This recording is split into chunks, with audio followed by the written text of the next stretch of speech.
Hari ini khusus saya tidak membaca kitab, tapi mungkin menyampaikan uraian khusus tentang khutbatul wada', yaitu khutbah perpisahan Nabi Muhammad SAW. Para ulama sejarah memberikan gelar atau memberikan nama khutbatul wada', yang memiliki arti khutbah perpisahan. Peristiwa khutbah perpisahan yang disampaikan oleh Nabi Muhammad SAW, para ulama sejarah menyebutkan terjadi pada tahun 10 Hijriah, tepatnya pada tanggal 9 Dzulhijjah, bertepatan dengan hari Arafah. Beliau sallallahu alaihi wasallam berkhutbah di satu jabal, satu bukit atau gunung yang ada di padang Arafah. Sebagian ulama muarrikhun, ahli sejarah, menyebutkan Jabalur Rahmah, yaitu bukit kasih sayang. Dan juga bertepatan dengan pelaksanaan haji yang dilakukan pertama kali dan terakhir kali oleh Nabi Muhammad SAW. Karena Nabi Muhammad SAW melaksanakan ibadah haji hanya satu kali. Satu kali beliau melaksanakan ibadah haji, dan 4 kali beliau melaksanakan ibadah umrah. Pernah beliau lakukan ibadah haji sebelum diwajibkan ibadah haji. Ketika beliau ada di kota Makkah, beliau melakukannya ibadah haji tersebut sebanyak 2 kali menggunakan syariat Nabi Allah Ibrahim. Adapun umrah, beliau melakukannya sebanyak 4 kali. Al-Imam Ibnu Qayyim yang lahir tahun 691 Hijriah, wafat pada tahun 751 Hijriah, dalam kitabnya Zadul Ma'ad, beliau menyatakan bahwa perintah wajib untuk melaksanakan ibadah haji itu pada tahun 10 Hijriah, 10 tahun setelah hijrahnya Nabi Muhammad SAW. Di antara firman Allah Subhanahu wa taala yang mewajibkan ibadah haji, yaitu firman Allah, lillahi 'alan nasi hajjul baiti man istata'a ilaihi sabila, bahwa haji itu wajib di sisi Allah bagi orang yang mampu melakukan perjalanan ibadah haji tersebut. Nah, ulama sejarah menyatakan perintah wajib ibadah haji itu jatuh pada tahun 10 Hijriah, 10 tahun setelah hijrahnya Nabi Muhammad SAW. Sebagian ulama menyatakan kewajiban ibadah haji itu jatuh pada tahun 9 Hijriah. Akan tetapi sudah lewat bulan haji, sehingga Nabi lakukan di tahun 10 Hijriah. Itu pandangan beberapa ulama tentang Hajjul Wada', haji perpisahan, yang juga peristiwa tersebut juga bertepatan dengan khutbah Nabi yang beliau sampaikan mencakup seluruh ajaran Islam. Beliau rangkum di dalam khutbah namanya khutbatul wada'. Jadi khutbatul wada' ini adalah khutbah yang merangkum seluruh ajaran Islam yang Nabi sampaikan selama 22 tahun. Dihadiri ratusan ribu sahabat dari berbagai negara di zaman tersebut. Khutbah tersebut Nabi sampaikan dengan memulai kalimat hamdalah, alhamdulillah, ya, nasta'inuhu wa nastaghfiruh wa natubu ilaih, sampai kepada syahadat asyhadu an la ilaha illallah wa asyhadu anna muhammadan abduhu wa rasul. Itu kalimat pembuka untuk khutbah langsung diajarkan oleh Nabi Muhammad SAW.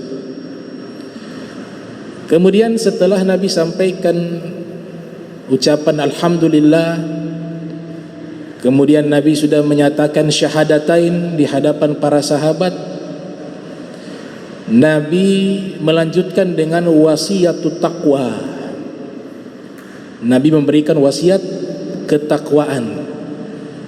Allah Subhanahu wa taala berfirman, "Walaqad wassayna alladhina utul kitaba min qablikum wa iyyakum anittaqullah." Wasiat takwa adalah wasiat seluruh para nabi sebelum kalian dan umat sebelum kalian. Allah wasiatkan senantiasa bertakwa kepada Allah Subhanahu wa taala.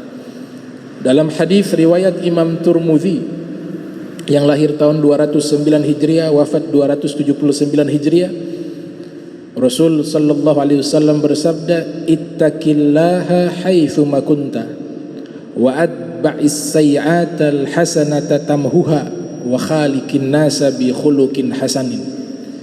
Bertakwalah kepada Allah dimanapun kalian berada, dan watba'is sayyi'atal hasanata, dan ikutilah perbuatan buruk, perbuatan dosa, kita ikutkan dengan perbuatan baik, yaitu bertobat kepada Allah, kemudian kita tutup dengan amal baik sebagai penghapus dosa itu.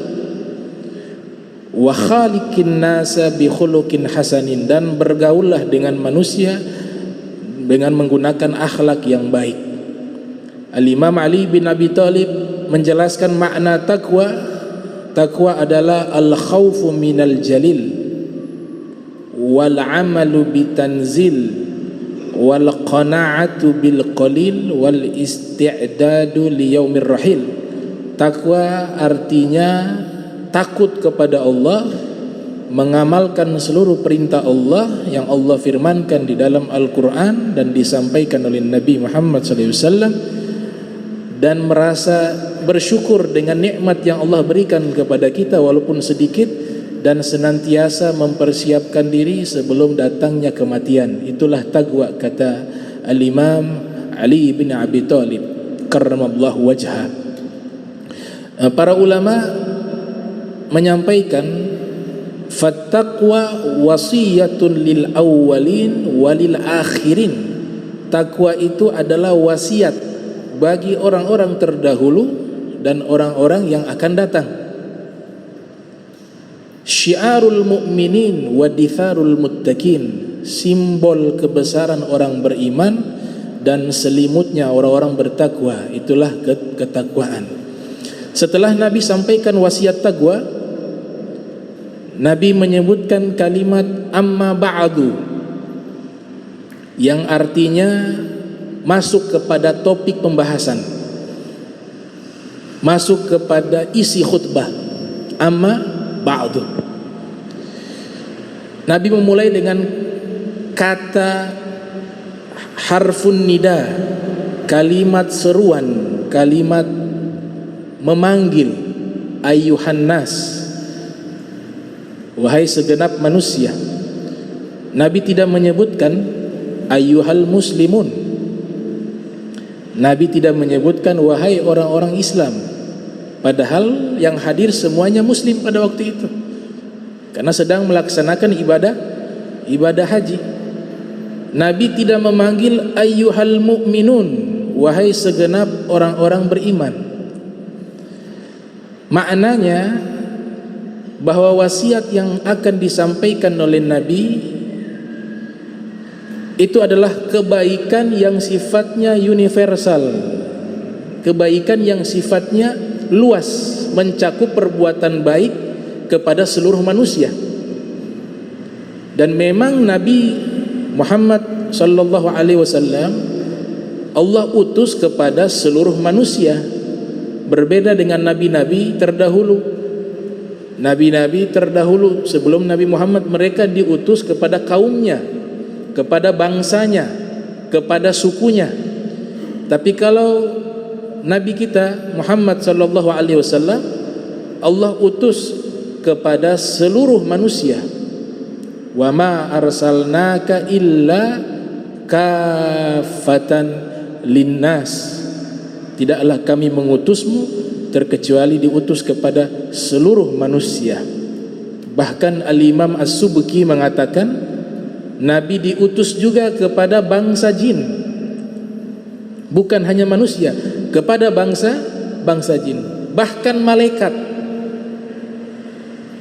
Pengutusan Nabi kepada malaikat ziyadatu tashrif, menambah kemuliaan malaikat. Kenapa malaikat Jibril menjadi pemimpin para malaikat?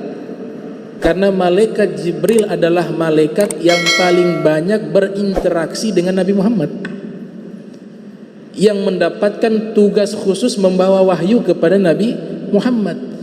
Karena seringnya malaikat Jibril bertemu dengan Nabi Muhammad, Allah tambahkan kemuliaan malaikat Jibril menjadi Sayyidul Malaikah, pemimpin para malaikat.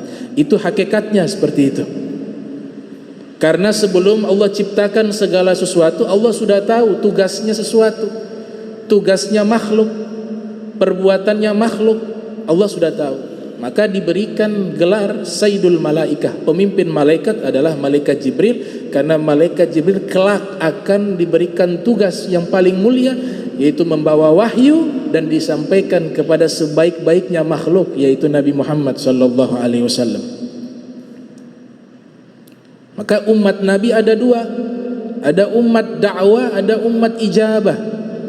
Umat dakwah seluruh manusia, itu umat Nabi Muhammad, tapi diberikan nama umat dakwah. Mereka adalah objek dakwah yang harus kita selamatkan mereka untuk masuk ke dalam agama Islam. Satu jalan yang menyelamatkan yaitu memeluk agama Islam. Umat yang kedua dinamakan dengan umat ijabah, umat yang telah menjawab panggilan dakwah Nabi, yaitu orang-orang muslim, orang-orang yang beriman kepada agama Islam. Makanya Nabi awali dengan ayyuhan nas, wahai segenap manusia, isma'u minni ubayyinu lakum. Kemudian Nabi menyatakan, wahai segenap manusia, dengarkanlah penjelasan yang akan saya sampaikan, kata Nabi, agar mereka perhatian. Makna kedua, makna pertama agar seluruh manusia perhatian dengan khutbah yang akan disampaikan oleh Nabi. Makna kedua bahwa khutbah ini sangat penting. Makanya Nabi perintahkan isma'u minni ubayyinu lakum fa inni la adri la'alli la alqakum ba'da 'ami hadza fi mawqifi hadza. Setelah itu Nabi sampaikan, saya tidak tahu, bahasa tawaduknya Nabi, saya tidak tahu apakah diberikan kesempatan bisa berada di tempat yang sama dan di tahun yang sama untuk bisa bertemu dengan kalian. Maknanya, saya tidak tahu apakah tahun depan saya masih diberikan kesempatan hidup. Padahal hadis ini, pernyataan ini justru menunjukkan Nabi telah diberikan izin oleh Allah mengetahui ajalnya. Karena buktinya setelah tahun depan Nabi meninggal dunia. Setelah tahun berikutnya Nabi meninggal dunia. Pernyataan Nabi menyatakan saya tidak tahu tahun depan bisa bertemu dengan kalian dan seterusnya, itu adalah isyarat perpisahan. Karena sebab isyarat perpisahan diawali di awal khutbah, dinamakanlah khutbah tersebut khutbah perpisahan. Kemudian terbukti tahun depannya Nabi SAW sudah meninggal dunia, meninggal pada tahun 11 Hijriah. Dr. Muhammad Said Ramdan Al-Buti, seorang ulama karismatik ahli sunnah wal jamaah yang ada di Suriah, punya kitab berjudul Fiqhu Sirah An-Nabawiyah. Beliau hanya menyimpulkan 6 poin penting yang terdapat di dalam khutbah wada'nya Nabi. 6 poin penting di dalam khutbah al-wada' yang Nabi sampaikan. Poin yang pertama, bahwa nyawa seorang muslim itu sangat berharga. Nyawa seorang muslim itu sangat berharga. Allah Subhanahu wa taala berfirman, wa may yaqtul mu'mina muta'ammida fajazahu jahannamu khalidan fiha wa ghadiballahu alaihi wa la'anahu wa addalahu azaban azima. Siapa yang membunuh seorang mukmin dengan sengaja, maka balasannya adalah neraka jahanam, ia kekal di dalamnya. Allah murka kepadanya, dan Allah menjauhkan kasih sayangnya, dan Allah akan siapkan bagi orang tersebut azaban azima, azab yang sangat dahsyat, yang sangat besar. Di dalam hadis yang diriwayatkan oleh Al-Imam Al-Baihaqi dalam kitab beliau, yang lahir pada tahun 384 Hijriah, wafat pada tahun 458 Hijriah, juga diriwayatkan oleh Ibnu Majah di dalam sunannya, kemudian diriwayatkan oleh Al-Imam Abu Ya'la di dalam musnadnya. Rasul sallallahu alaihi wasallam bersabda dalam hadisnya, man a'ana ala qatli mu'minin bisyatri kalimatin laqiyallaha yaumal qiyamati maktuban baina ainaihi aisun min rahmatillah. Siapa yang membantu seseorang untuk membunuh seorang muslim, dalam riwayat yang lain mukmin, riwayat yang lain muslim, seorang mukmin atau seorang muslim, walaupun dia tidak terlibat secara langsung di dalam membunuh, dia membantu dengan sepotong kata, maka nanti dia bertemu dengan Allah, laqiyallaha azza wa zal. Dalam riwayat yang lain disebut yaumal qiyamah, dia bertemu dengan Allah di hari kiamat. Riwayat yang lain dihapus yaumal qiyamah, dia bertemu dengan Allah. Maktuba baina ainai, ada tulisan di jidatnya, aisun min rahmatillah, dia terputus dari rahmatnya Allah Subhanahu wa ta'ala. Maka dosa yang sangat besar, dosa menghilangkan nyawa orang mukmin, dosa menghilangkan nyawa orang muslim, itu dosa yang sangat besar. Bahkan Nabi katakan, yang membunuh dan yang dibunuh dua-dua masuk neraka. Al-qatil wal maqtul finnar, kedua-duanya dalam neraka. Sahabat bertanya, ya Rasulullah, yang membunuh harusnya dia yang masuk neraka, kenapa yang terbunuh juga masuk ke dalam neraka?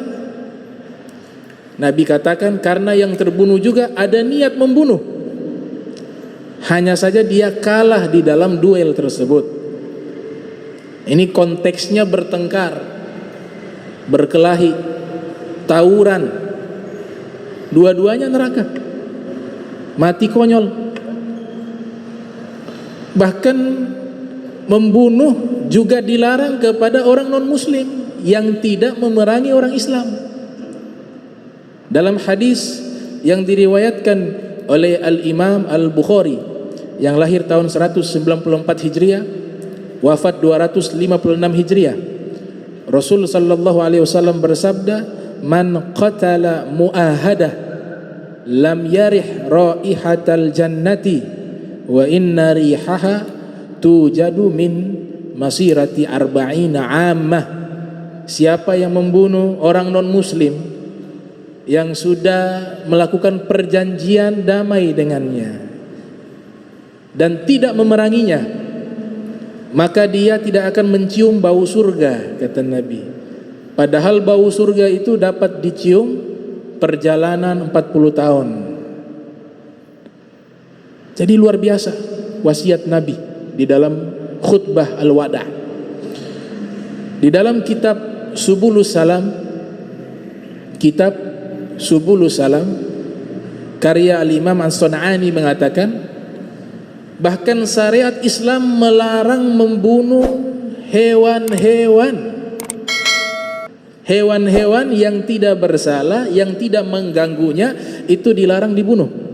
Memang ada beberapa riwayat hewan-hewan yang Nabi perintahkan untuk dibunuh karena ada mudarat, seperti tikus,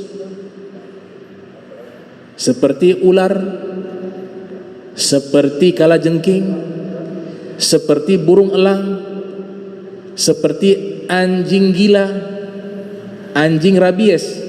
Kalau anjing yang tidak rabies dilarang dibunuh karena ada faktor membahayakan.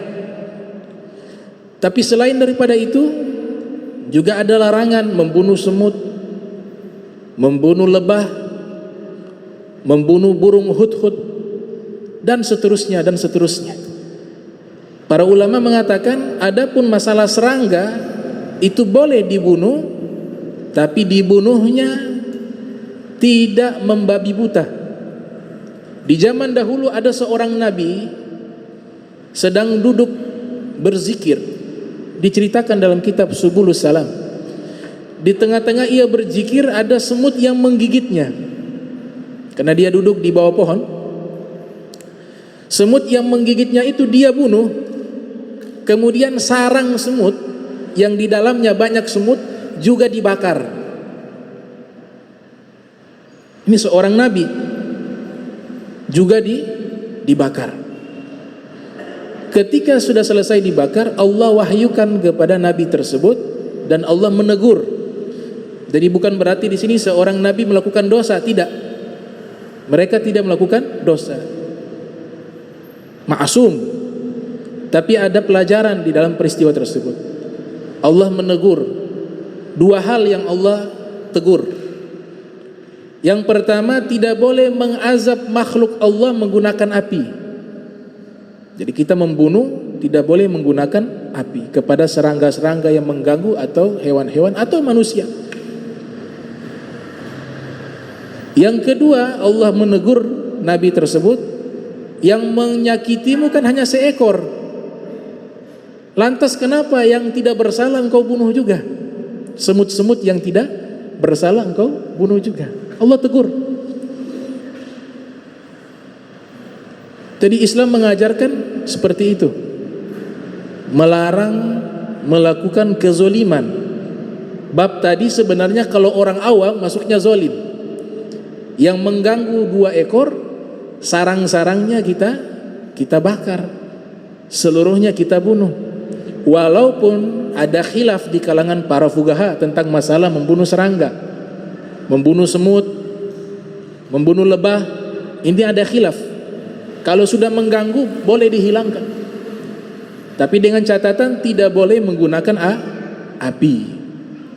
Itu wasiat pertama Nabi Muhammad di dalam khutbah al-wada'.